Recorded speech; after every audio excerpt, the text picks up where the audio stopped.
So welcome, welcome. All right.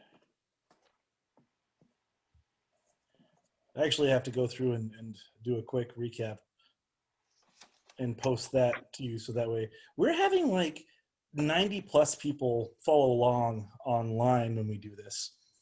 Really? Yeah. Wow. Really. And I don't know, like on Facebook, I know how to look at all the analytics to like figure out who's watching it from where they're watching it, how long they watch. It YouTube doesn't give you all those off the bat. They're like, hey, if you get 1,000 people to subscribe, you get all these other tools. I'm like, that's not going to happen. That's like 15% of Wayne County.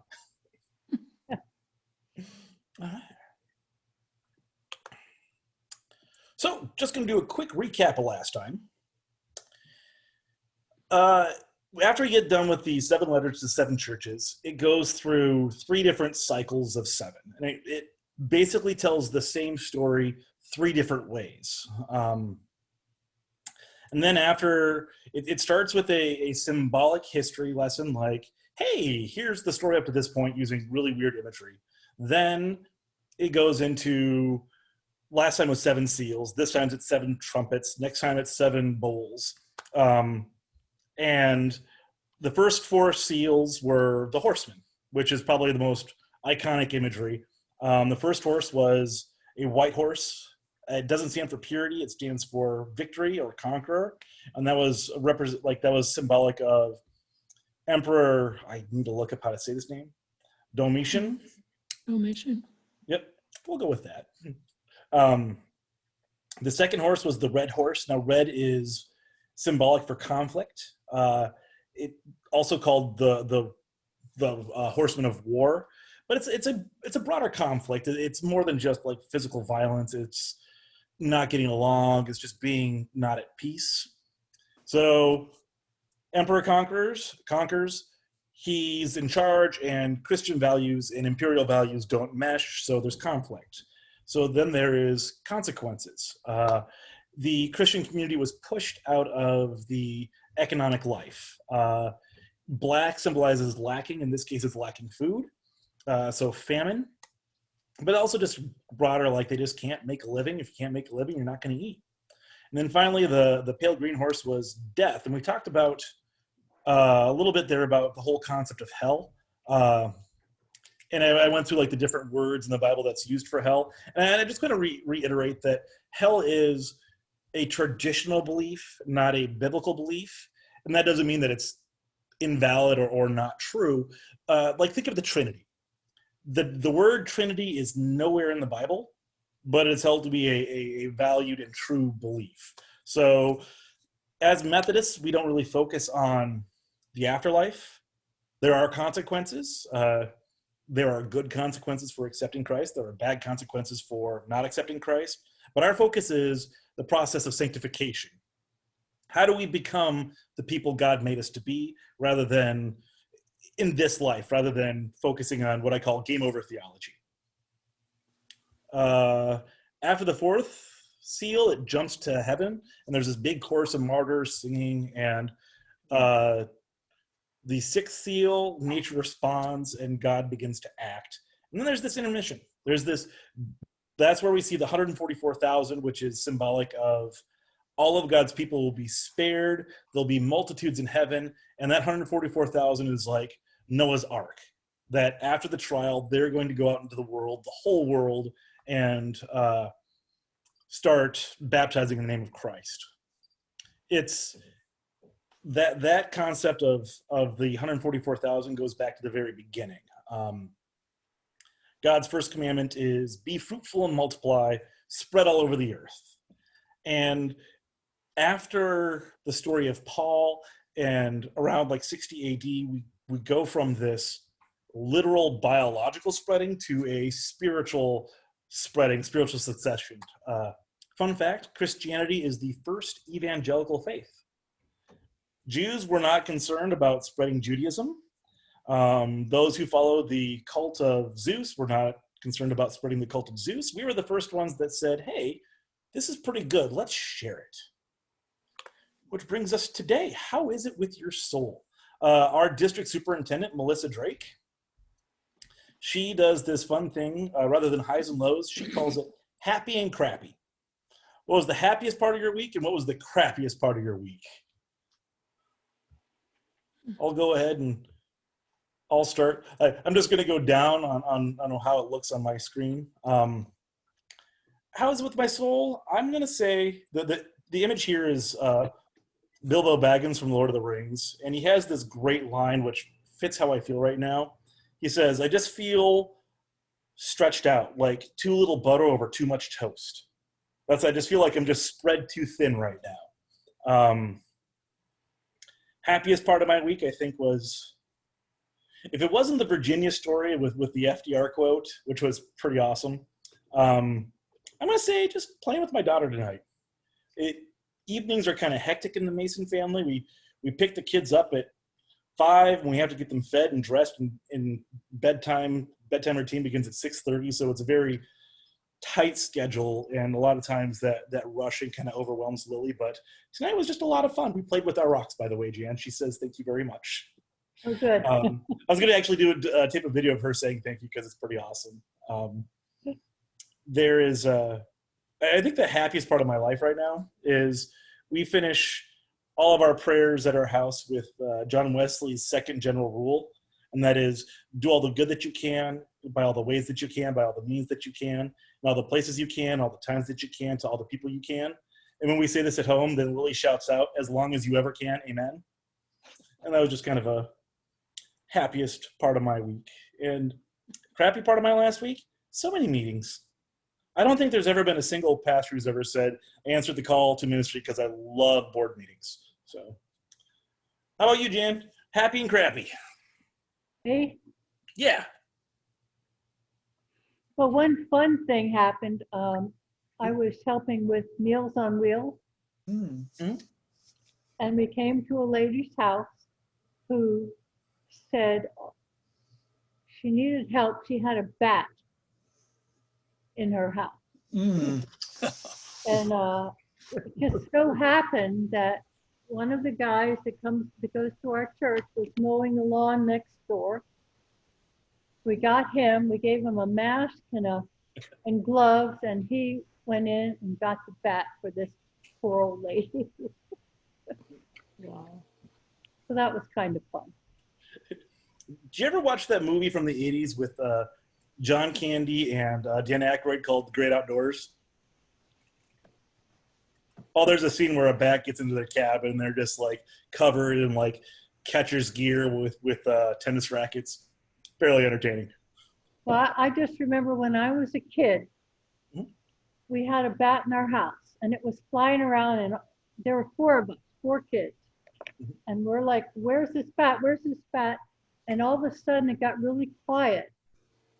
And everyone was looking around, and I turned around and everyone started screaming because it was on my back. Oh, no. So I really liked bats, but I didn't want him on my back. Oh. They're fun little animals, but a little too close. Too close. So did you have a crappy to go with your happy, or was it just a happy week? Well, crappy is just, I pretty much decided I shouldn't watch the news. I see. Well, in that case, let's head on down to Marge.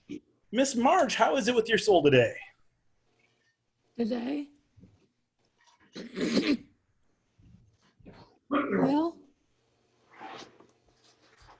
I was happy today. We had United Methodist Women,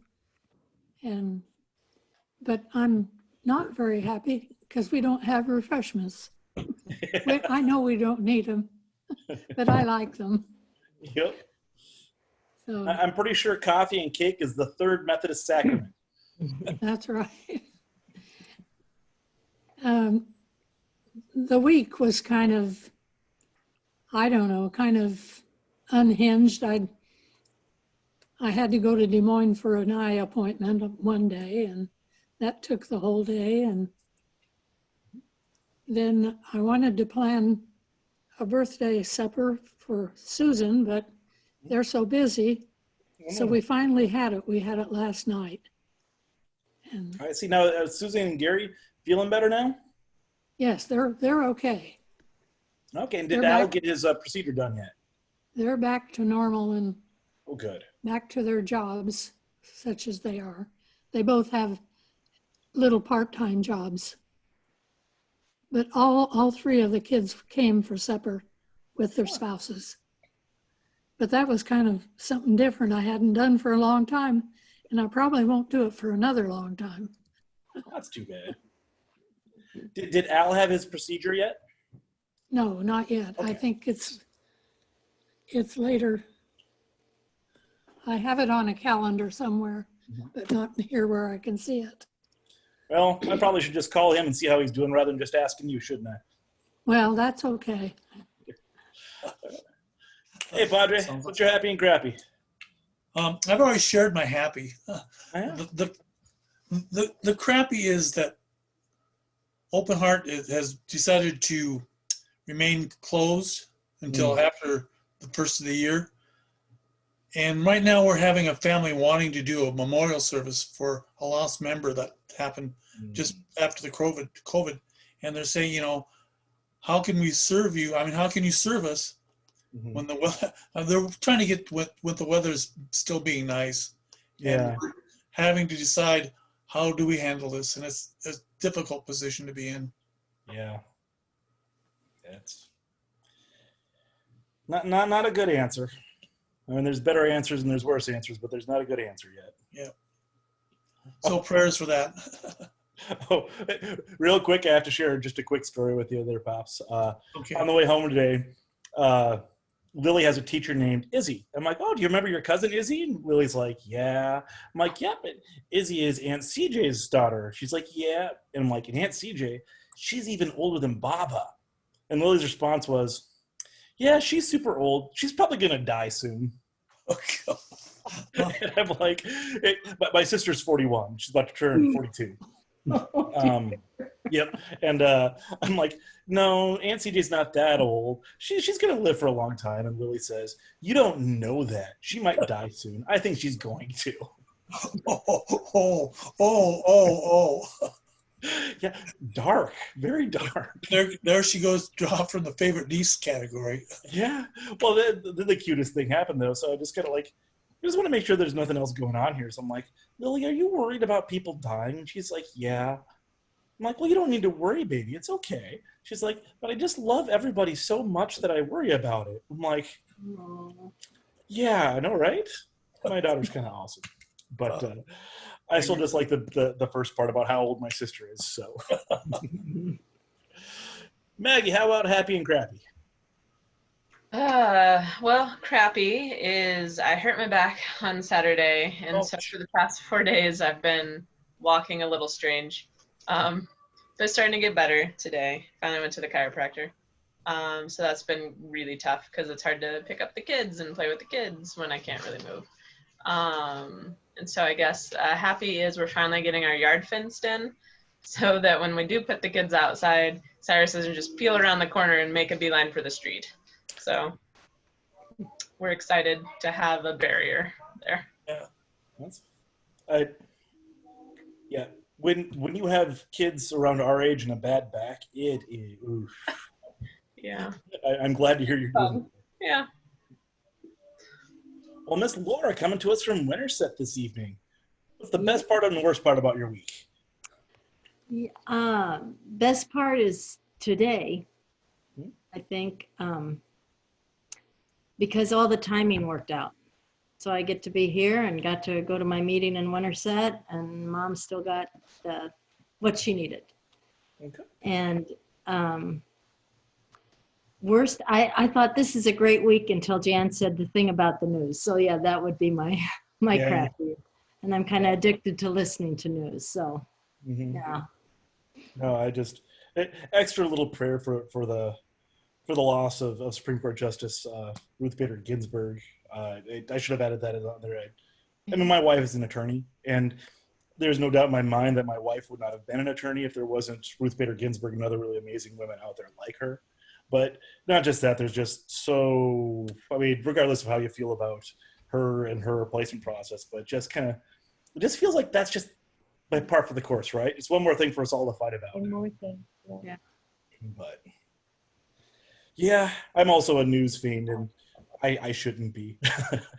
I should just sit back and be like, oh, let's just be happy for a while, but can't help it.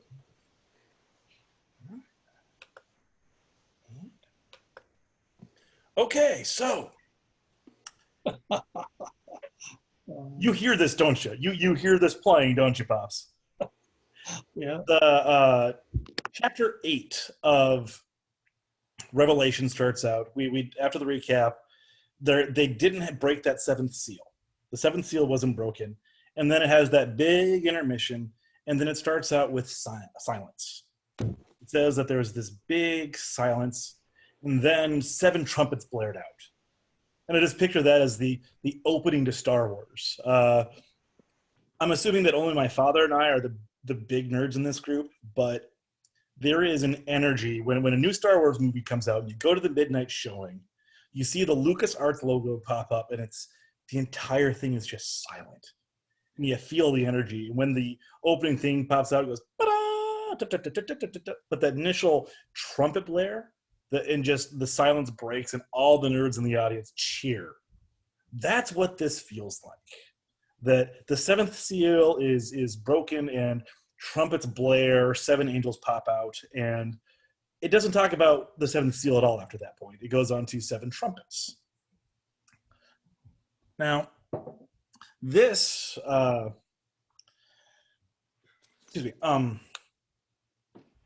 again, this is, some interpreters want to make this a chronological story, that this happened after the previous thing happened, that after the 4 horsemen, this happens next. This is just a retelling of the original story, and there are so many parallels that you'll kind of see it.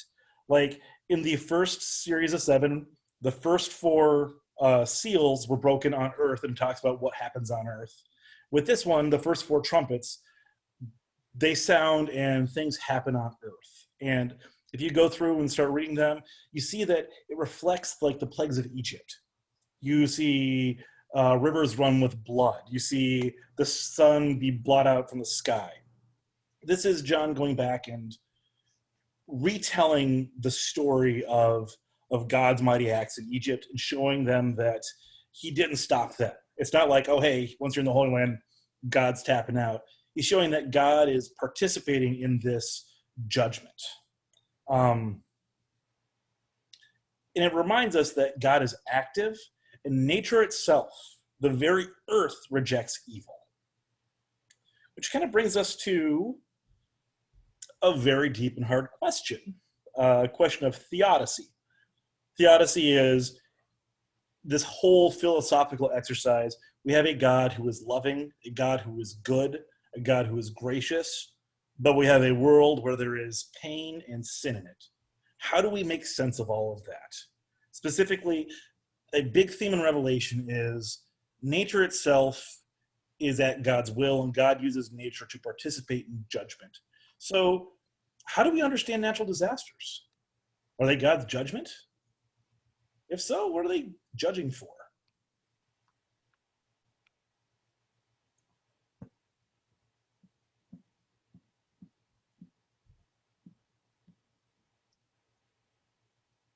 I don't know that they're God's judgment, but we live in a natural world, and it's God's world, but there are consequences to everything. And there is some randomness maybe too. I don't know. Yeah, it's such a hard thought, isn't it? Like God's all powerful. God could have stopped it. Did God send it? That's always kind of the question, because this is a really big theme in a lot of evangelical circles.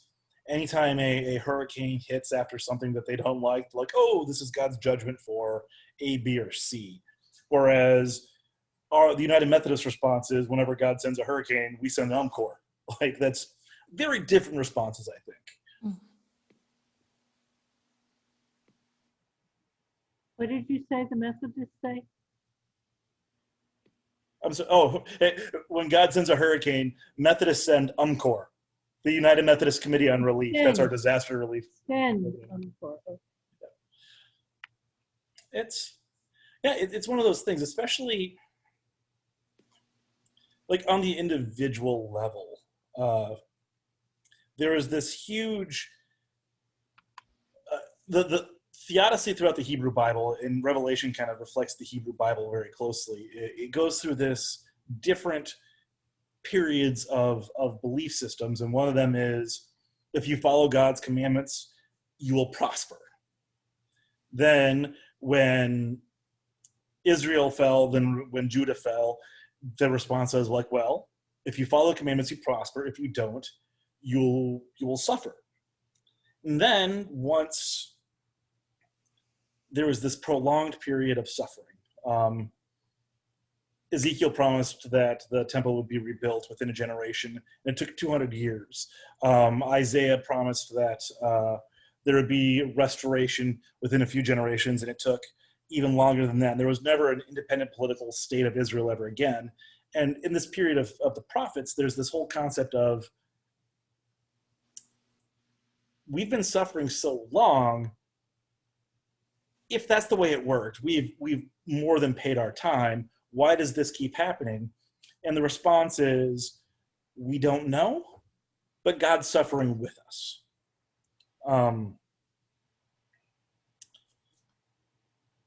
If nature rejects evil, is there something can we see this happen? Can we see the earth itself reject something? Or is it just something that we just assume that will happen, or it was just hyperbole?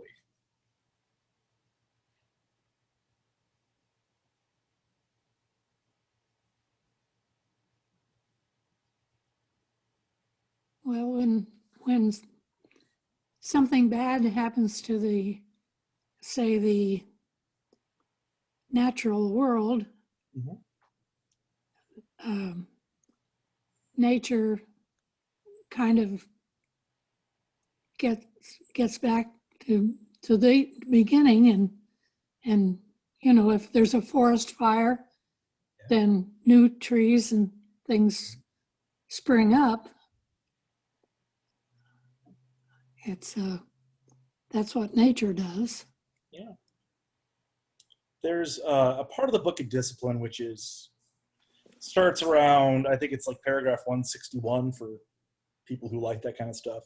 It's called Our Social Principles, and these kind of they're declarations of belief about modern issues. And there's a section in there called The Natural World, and it goes back to this part of Revelation, and it talks about the faith phrase is creation care, that we see these prolific forest fires in California as an expression of nature rejecting our bad stewardship.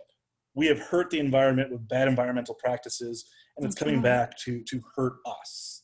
We see bad stewardship of the water in Flint, Michigan, is nature's rejection of what we've done there. We see flooding in different areas along the coastlines as a sign of climate change because of our sins against nature. And we are a very loving, very gracious, very mild-mannered religion, but you start reading some of these social principles and you see some of this statements in Revelation kind of come out, and we see that God's creation holds us accountable for how we treat it.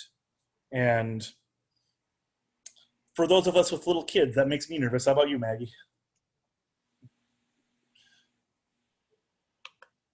On to happier stuff like locusts. You worry from your standpoint, sweetheart. Look where our worry stands from. Mm-hmm. So, just like in the first cycle of 7, the first 4 seals, this time trumpets, happen on Earth. Like, that's what's going on Earth. Then when the 5th trumpet sounds, it goes to the spiritual realm, but this time it goes to the bad guy side, the realm of death, as it's called, Hades. And this has a lot of imagery of scorpions and locusts. I think like we talked about this at Job and Jesus one morning, but I think it's a Midwest thing where people mistake cicadas for locusts. And locusts are actually grasshoppers, but when there's so many of them that their legs rub together, they go through a mutation and they get smaller and they turn red and they grow wings that enable them to fly.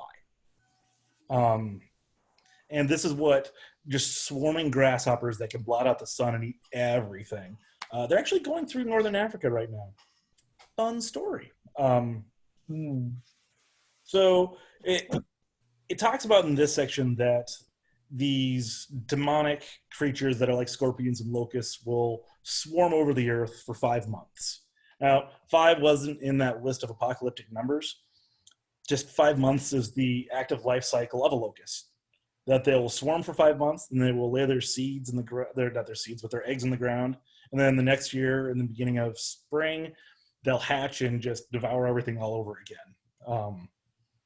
Listen to a really fascinating podcast called The Dollop that talked about there was 3 years in the mid 19th century where the locusts were worse than usual, and it's terrifying.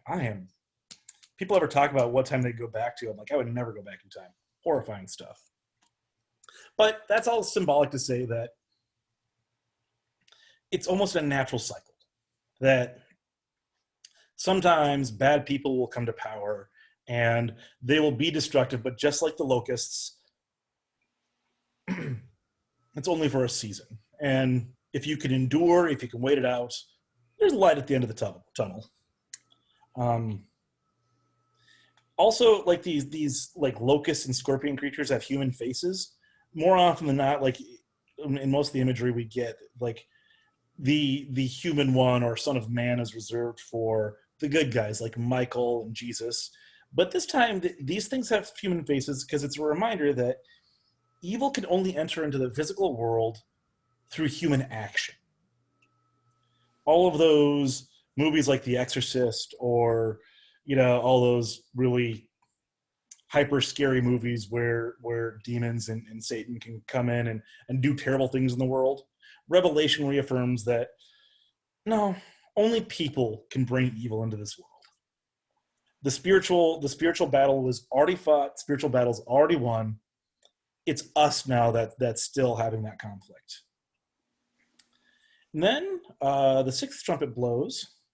And this is a partial judgment. Only like a third of the world gets judged with that 6th trumpet. And a lot of speculation on this, but most scholars come to the fact that we keep getting all these partial judgments because God wants to give people an opportunity to repent. God loves even these evil, locust-bodied, terrible people, and he wants to show them that he is in power, he is in control, and he wants them to repent and come back to him.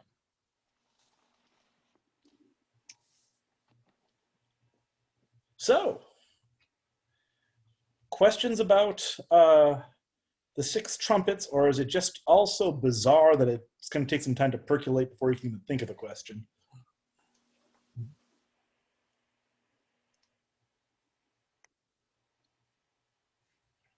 Yes, that's it. Yeah.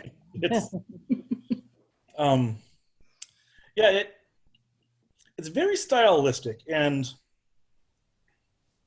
again, the whole theme is God is still active, God is still doing things in this world, and through God we're going to find salvation and redemption. It's just said in the most scary way possible. Then we go into an interlude. And there is this really fascinating, bizarre interlude here that talks about the cycle of 7 thunders. And it just says, like, don't write it down. John, don't write the cycle of... There were 7 thunders. You're not going to talk about it. We're not going to write about it. Just pack it up and put it away. A lot of scholarly debate on what that part means. Some scholars say that one of the things that John did when he was writing this was compile a bunch of different apocalyptic prophecies. That he didn't write all of this, he just basically compiled all of this from different prophets and put it into one book. And in theory, there are some ancient, 1900-year-old scrolls out there that would have another chapter in it that has this cycle. So there might be somewhere out there a cycle of 7 thunders. Other people who believe in the one authorship theory, which is most people, this is put in there as a way of showing that God's action is meant to shorten the time that we suffer. So if we take out another cycle, people will suffer less and we won't have to worry about it as much. Either or, in a weird book, it's an especially weird passage. And then it goes into, in this interlude, it talks about measuring the temple. Again, Revelation really mirrors the book of Ezekiel. Ezekiel, the last, I think 6 chapters are the most boring chapters because it's like, and then the outer wall will be this many cubits by this many cubits by this many cubits. It'll take you this long to build, and we'll use this kind of stone. And it's this very meticulous way of describing the temple. In this type of literature, measured means to preserve. It's an allegory for God's temple will be a safe haven. That if you find yourself within those walls, since the measurements are in the book of life, you never have to worry about harm being involved. It talks about, though, specifically that the outer court won't be measured. The outer court was, they called it the Gentile court. If you were in Jerusalem and you were a tourist, you're a Roman official, and like, oh, let's go check out this big fancy temple they have, that's as far as you would get. You would only get into the outer court. There was another court where Gentile believers called God-fearers, they could get into the next one. Jews could get in the one before that. Jewish men could get in there to where they actually sacrificed, and then priests only on the inside. But this one is where only the spectators would go. And this one isn't measured as a sign of you're either in or you're out. There is no middle court here for you to come and observe the conflict. You got to pick a side. And all the Gentiles, or actually in this case, all the people who don't believe in Jesus, you're not getting measured, you're not getting saved. And this is the next big thing that jumps out is the 3.5 years is never meant to be literal. It's not exactly that amount of time. 3.5 years is just a phrasing for how long things will be bad. It's kind of like my daughter, there is either a long time ago or there was yesterday. Those are her only 2 measures of time. Like, oh, we saw Papa yesterday. I think it was 2 weeks ago. Well, we haven't seen Abuela, which is what we call my mom. We haven't seen Abuela for a long, long time, which I think is like 4 months. So this is just a period of time in which evil has power. And they make you do math, which I don't like. Because they will say, oh, it's 1,260 days, which hashes out in the Jewish calendar to be 3.5 years. Or they'll say 42 months, which again in the Jewish calendar, 3.5 years. Or they'll just say 3.5 years. Again, never meant to be literal. It's just, for a time, bad guys will have power. After this point, they talk about how 2 witnesses or 2 prophets will be given a voice and given power. And these are supposed to represent the law and prophecy. And rather than being, John never had specific people in mind. Well, he kind of did, but it was symbolic. Think of somebody who is just so good they're iconic at what they do. I don't know soccer at all, but apparently David Beckham is like the bar of which you would hold a soccer player up to. I can't name a second soccer player, so I'm glad I thought of that one. Or Michael Jordan. Everybody compares a good basketball player to Michael Jordan. So what are some other iconic people of different fields? Babe Ruth. Is that football? Yeah. Good thing there's public people here.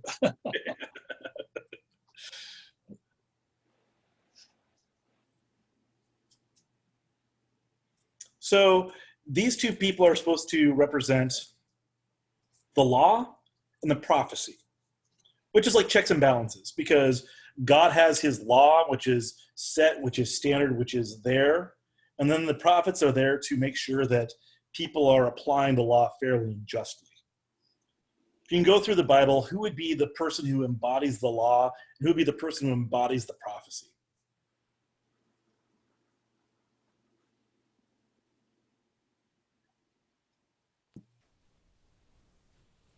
Would Police.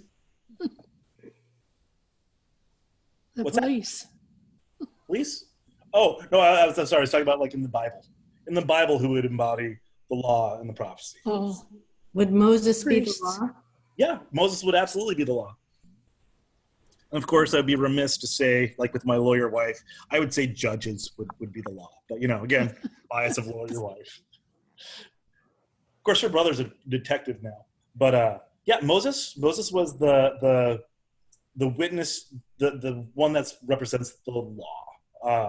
Also, all depending on which book you read, at the end of Numbers, like Moses doesn't die. He kind of rides off into the sunset.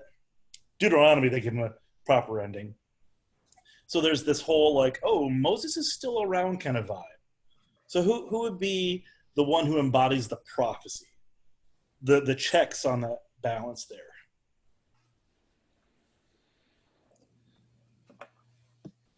Well, I keep thinking Jesus, but it's probably John the Baptist or Elijah.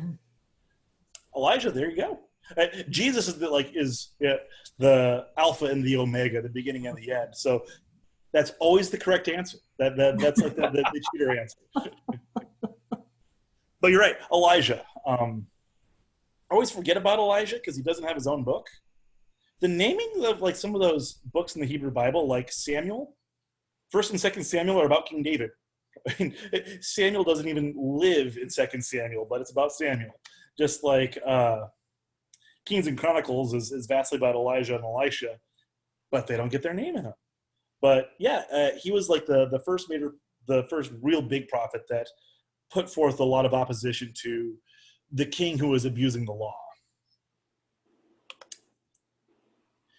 Then there's a lot of talk. The term great city pops up 8 times throughout Revelation. So the two witnesses are given voice and power, and they go and they speak judgment against the great city. And there's some scholarly debate on like what the great city is that they're referring to. Some insist that it's Jerusalem, which not this session, but the next session, the session after that, we'll talk about the New Jerusalem. And a lot of that comes from the phrasing, the Lord was crucified in Jerusalem, like the city in which the Lord was crucified. So that's kind of where the argument for Jerusalem comes from. But at the time that John wrote this, Jerusalem had been burned to the ground about 30 years beforehand. There may have been like another preliminary colony kind of sprouting up at that point, but Jerusalem was just burnt like not a thing. So most scholars talk about how the great city is probably Rome. Rome is probably the city that they're talking about here. And symbolically, Jesus was crucified by Roman centurions, so Jesus was crucified by Rome. Which, if that's the case, if John was actually talking about the great city being Rome, it's a rare moment where he doesn't take the opportunity to be anti-Semitic, because in the letters of the 7 churches, he doesn't speak very kindly of the Jews in general. At this point, Jerusalem is a spiritual goal. Throughout the life of Jesus, they really they thought that Jesus would bring about a literal kingdom, that the kingdom of God was meant to be like the kingdom of David again, which, since we're all living in a big country across the ocean, I think we can all agree that we don't want a literal kingdom like that again, because we wouldn't be living there. It wasn't until this point where people started realizing that what Jesus has offered, what the Messiah's real mission was, a spiritual kingdom, a spiritual Jerusalem. So at this point, whenever they talk about Jerusalem, it's a spiritual goal. We want to have this just united kingdom of faith. At this point in time, the two witnesses die. By the way, like I said, Moses, in one book, they kind of have a mysterious ending to him, but Deuteronomy puts a very final ending. But Elijah goes off in his chariot of fire. This one, both of the witnesses die as martyrs, but they get exalted in heaven. While because of their witness, God comes and brings judgment. And they all live happily ever after. At this point, the seventh trumpet finally goes, and it's very definitive. Like, if you go to, I believe we're in chapter 11 at this point, and there is this very big line of, and then the seventh trumpet blows, and the doors of heaven are opened, and we can see in God's temple, he opens the Ark of the Covenant to display his law, and there's just this big, shining, glorious scene, and it says God reigned forever and ever upon his throne. Then the story keeps going. If I were writing it, that seems like it would be a good point there. Back to my reference of Lord of the Rings earlier, I would have stopped at the destruction of the ring. I would not have continued to the destruction of the Shire. That was just too much J.R.R. Tolkien. Just like John here, this was a good place to end it, John. You missed it. Then it goes back and it does another symbolic history, where it goes through and it retells the previous 20 or 30 years to how the world got to the point that it was. Again, this isn't linear storytelling. It's not like we're starting in year 1, going to year 2, going to year 3. We're starting in year 30, going to year 100, going back to year 30. And that's kind of how this cycle goes. So we're going back and we're going to start telling the story of Jesus again, but in the most weird and most terrifying way possible. This is about a woman and a red dragon with 7 heads and 10 horns. All this fun stuff. The woman represents the people of God. And it doesn't focus on just the Jewish people it's meant to be encompassing, but she's pregnant and she has her child, and this red dragon. Dragon represents evil. Red represents conflict. You get the 7 and 10 together, that's like encompassing, this is all the evil in the world, all the evil power in the world of conflict is trying to fight the people of God and trying to persecute Jesus. Don't want to ruin the story for you guys, but Jesus dies. Don't know if you read to the end of those Gospels yet, but he's exalted in heaven. So the story of dragon persecutes them. The lamb is sacrificed. The lamb goes up into heaven, exalted in heaven. And the woman, which again is all the people of God, suffer for 1,260 days, which by the Jewish calendar is 3.5 years. Jewish calendar, by the way, is a lunar calendar.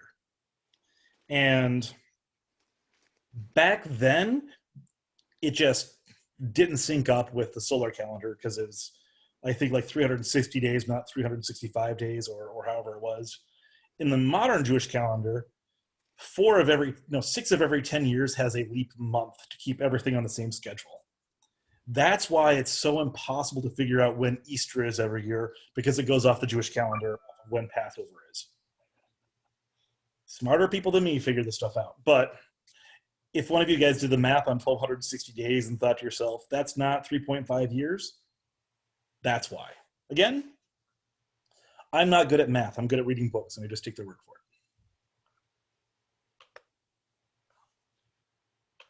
So now the story kind of focuses on this red dragon.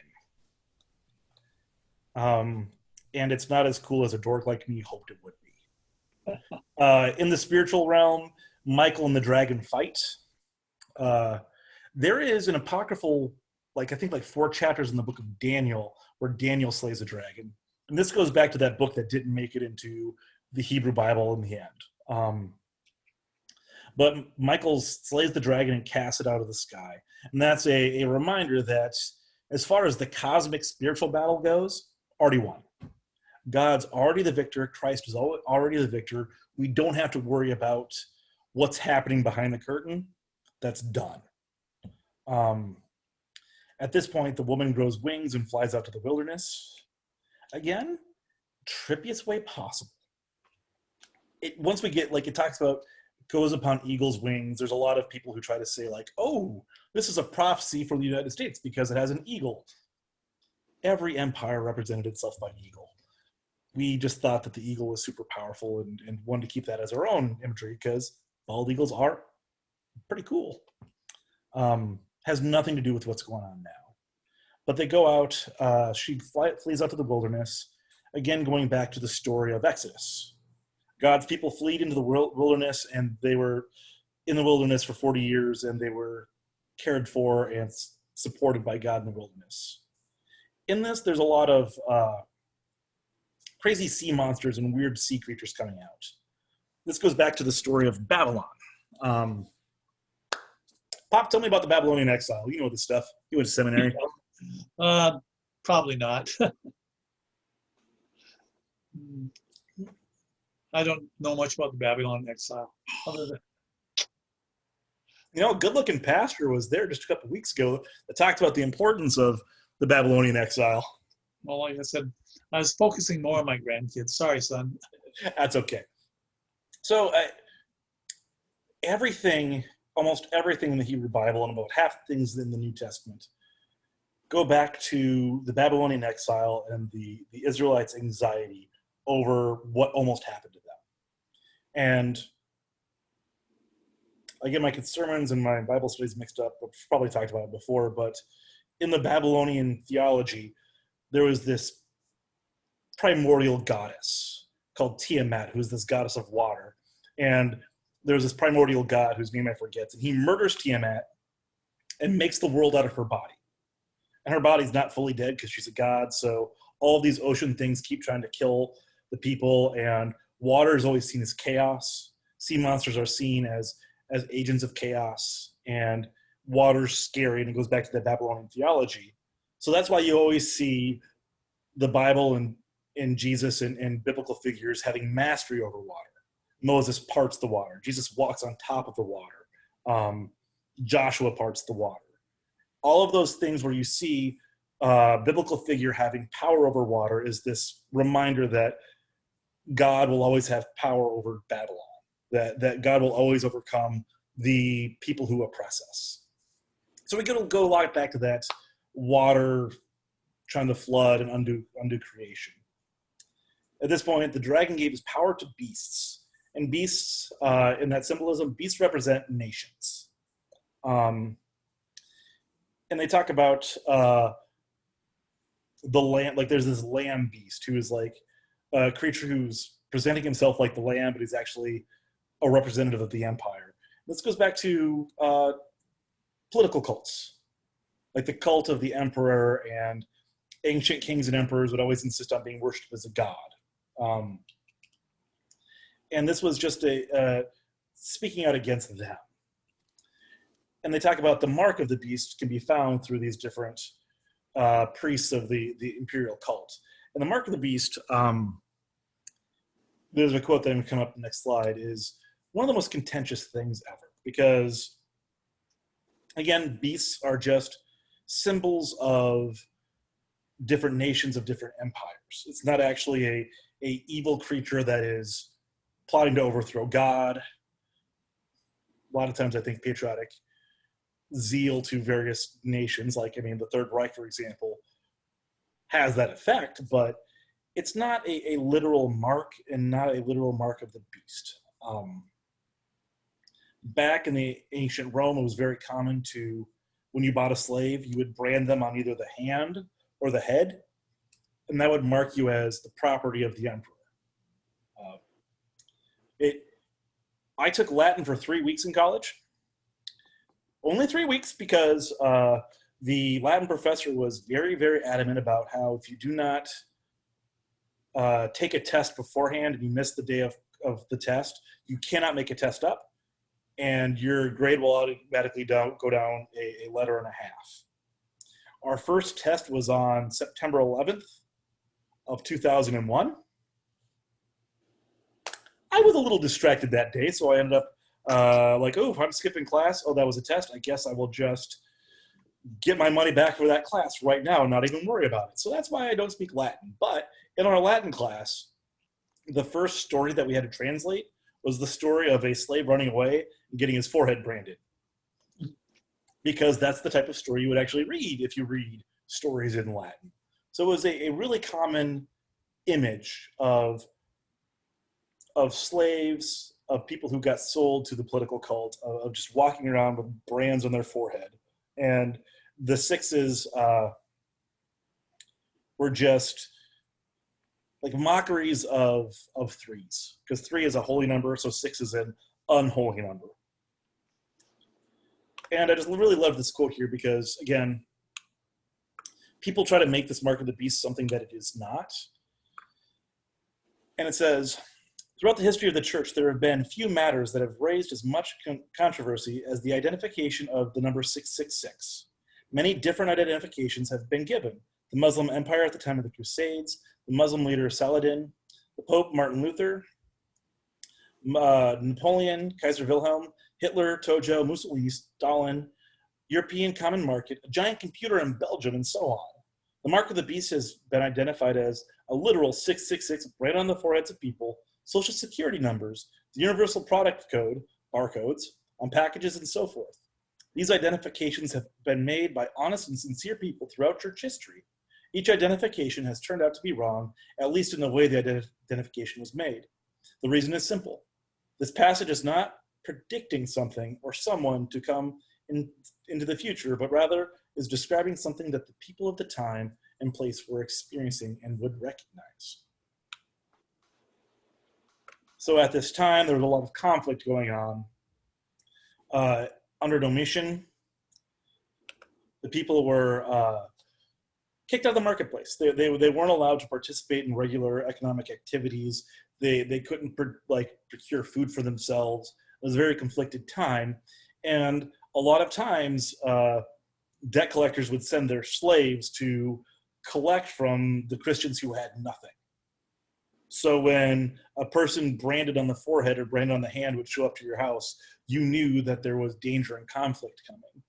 So these markings were literal markings to represent a literal danger to the people at the time of John. Again, like I said last time, our interpretive paradigm here is to talk about what John meant and what John was writing about. But I think that people who mean harm usually display their allegiances quite proudly. I think that the author of the books that we're reading would probably say, oh, Nate, don't go too literal on this, but a swastika in 1939 was probably a mark of the beast. The people who were being persecuted, they saw that mark.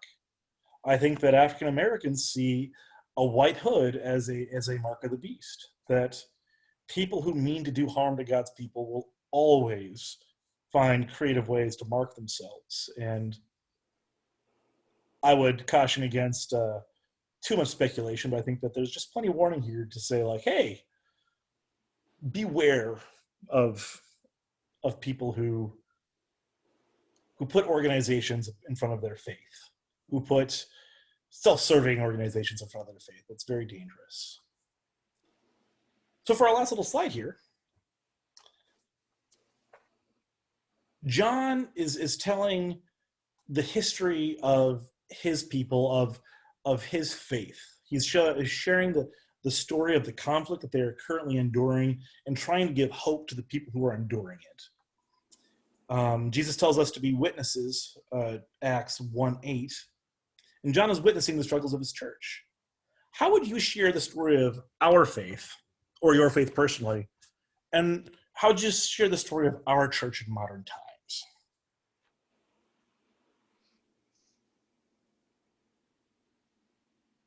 With the intent of, giving hope to the people in your church.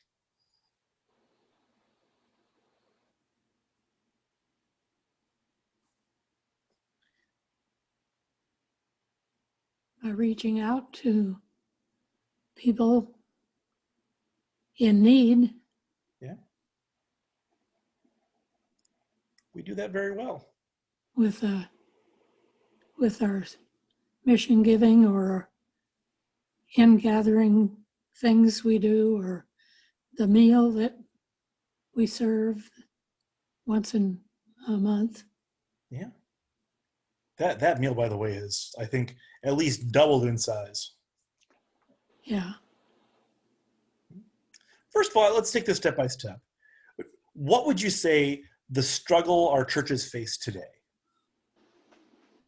What's the big struggle our church has?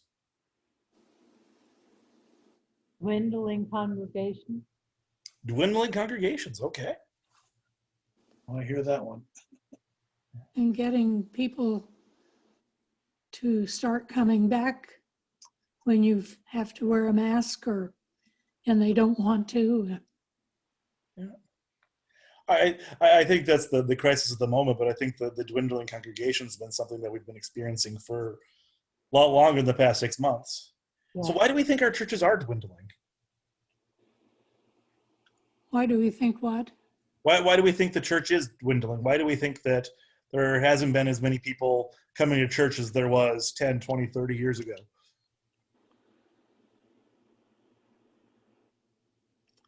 Well, our society is different. The church has to attract them, and we're not attracting them like other things attract. Once it was something to do because you didn't have all the other things you could do. Yeah. Marge, I think you are just hitting the nail on the head here. Well, But I mean, that's not necessarily a bad thing. So I'm going to ask, hey, Laura, when you were a teenager, what were your activities? What were my what? What were your activities when you were a teenager? Oh, not nearly as many activities as my kids had. Yeah. I've had a little engagement with your kids, and your kids did everything. Yeah. Everything. But I just want to make an aside right now. This has just been burning on my heart to say that Marge Piner made a big impact on my life. Oh, good. Through the church and through MYF and all that stuff. And I've just been burning to tell you that, Marge. thank you. So do you remember the MYF circle? Yeah. Yeah. It's okay, Jan. I didn't do it either. But I think one thing about our church is about love and forgiveness and the deep thing of love. And I think sometimes it's easier to hate. Yeah. Is that terrible to say? No, I think there's a lot of truth to that. But can you give me an example? Like how is that really impacting the church then? Like I'm just thinking about maybe hate is too strong of a word, but a feeling of I'm right and you're wrong, that kind of stuff. So I'm thinking right now about the homosexuality issue. It's easier to create division about that rather than acceptance and love. That's just what I think. I think there's wisdom in your words there, miss. I think it's when you try to stay true to the gospel, sometimes it's not very sexy. Yeah. It's just staying true to the gospel, at least as I see it. Yeah. There's a reason why Jesus got thrown out of his own hometown. I think so. I think that I think that we as the church have also gotten comfortable. And that's not bad. Everybody likes to be comfortable. But when we got comfortable, we forgot how to engage and relate and love with rather than love for people who are not in a situation we're comfortable with. We are all about serving meals to hungry people, but sitting down with them and living with them is hard. It really is hard. Yeah. And I say that as somebody who, more than once, I get a phone call from our frequent flyers for our Aid and Assistance Fund. I'm like, oh, I'm going to hear about the world's worst things ever. And I'm going to have to, and that is like, they're just in a bad situation. They call it compassion fatigue. But yeah, when you're in a comfortable, when we get comfortable, we find it hard to engage. But I do think that there's hope though. Like Marge was saying, a lot of times I feel like when I listen to the other older generations talk, there is this whole sense of, we did church because that was the only option. And man, I, especially after doing youth ministry in Rapid City and in Winterset and other places, that there were kids who were just phenomenal, just absolutely brilliant, that had performance skills, artistic skills, craft skills, debate skills that exceeded just anybody. And they had their connection to church was tenuous because there was so much competition for their time, but they always had somebody who they related to at church. And that kind of gave them the spiritual push to go out and really use those abilities. So I guess what I'm saying is that the modern world has just so much more potential and so much more opportunity, but church looks a lot different than what we're used to.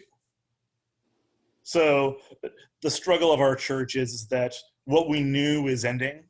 The hope of our church is that something new is going to be really great. At least that's my optimistic take on it. Not without work, though. What are your thoughts, Laura? You gotta... I'm wondering, will we recognize it? Oh, yeah, absolutely.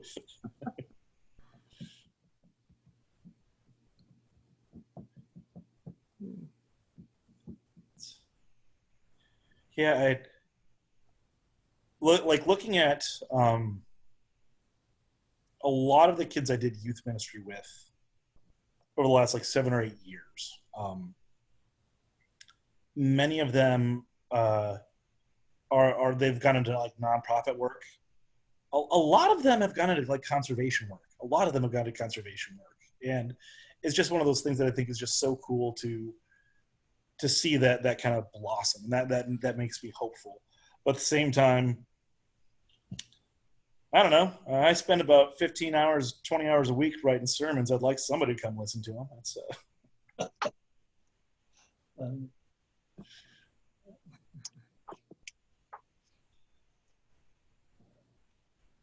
Well, at least you put them online, and probably a lot of people do listen to them. Yeah, right now, online is our biggest worshiping community. So, of course, our church finances would be kind of nice if we can tap in, find a digital offering plate to pass around there. But at the same time, sharing the gospel is more important than that. Yeah. So, the big theme about Revelation is change. God's work will be a revelation. It will not be what it is. It will be something new. God's always making something new. So when we think of our own church, it's easy to get lost in frustration and despair, but Revelation teaches us that we will have 3.5 years of loss and despair, 1,260 days, that's it. And then there will be a victory.